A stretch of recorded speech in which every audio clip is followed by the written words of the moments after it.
ថ្ងៃនេះមកប្រឡាក់ឆ្អឹងជំនីកបងរត់ដល់យើងធ្លាប់ប្រឡាក់ឆ្អឹងជំនីជ្រូកអញ្ចឹងមកដឹងក្បួនប្រឡាក់ឆ្អឹងជំនីកបែបណាឆ្ងាញ់មកដឹងទាំងអស់គ្នាយើងប្រើតែម្សៅស៊ុបឆ្អឹងជំនីក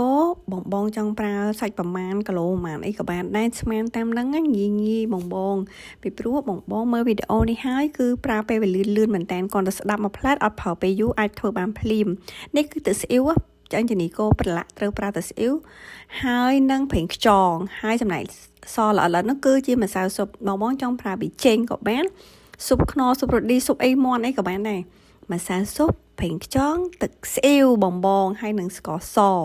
ហើយបងអាចមាន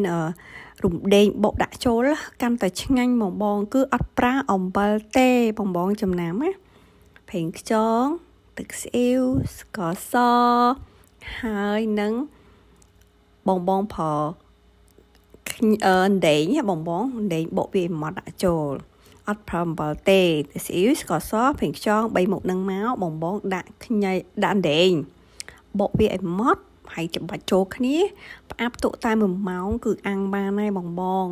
ហើយសម្រាប់ឆ្អឹងជំនីកបងយកទៅលាងទឹកណាដល់ចង់ឲ្យវាបាត់ក្លិនណាបងលាងមួយទឹកអំបិលលាងទឹកអំបិលកូវាទៅឲ្យសាច់ឆ្អឹងជំនីឡើងពណ៌ខំស្រស់ស្អាតមែនតើក្រោយមកផ្អាប់1ម៉ោងគឺអាំងឆ្ងាញ់មែនតើ